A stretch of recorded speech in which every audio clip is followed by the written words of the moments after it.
Rice for All program o murang bigas para sa lahat dadalhin na rin sa ilang pamilihan na mataas ang presyo ng bigas. Si Joshua Garcia sa sentro ng balita. Sisimulan na ngayong Disyembre ang Rice for All program kung saan mabibili na ang murang bigas hindi lamang sa mga kadiwa ng Pangulo kung hindi maging sa mga pampublikong pamilihan. Ayon sa Department of Agriculture, sa kabila ng Executive Order No. 62 na nagbaba sa 15% mula sa 35% na taripa na dapat sana'y magbababa sa presyo ng regular at well-milled rice sa 37 pesos hanggang 38 pesos per kilo ay nasa 45 to 55 pesos pa rin ang bentahan sa mga pamilihan. Ayon kay Department of Agriculture Assistant Secretary Arnel de Mesa, layon ng Rice for All program na itama at hikayatin ang mga retailers na sumunod sa tamang presyo. It's one way to correct the market. Alam naman, supposed to be ng ating mga retailers dapat yung presyo ng regular at well-milled.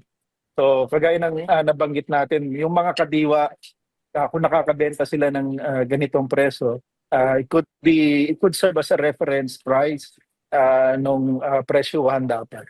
Para naman kay Arnel, retailer sa palengke, okay lang naman na magkaroon sila ng kompetensya sa bentahan ng bigas, pero nang tanungin kung makakasunod ba sila sa presyuhan. Kasi kami, nagbi-business lang kami, di kagaya sa kanila na siyempre gobyerno sila, kaya na ibigay ng mura gano'n halaga.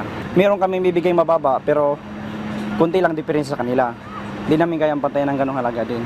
Oras sa simula na nasabing programa, mabibili na ang well-milled rice sa halagang 42 pesos kada kilo at hindi katulad dati, wala na itong limitasyon sa kung gaano karami ang pwedeng bilhin. Samantala, target simula ng DA ang Rice for All program ngayong papasok na Disyembre sa mga public markets sa NCR.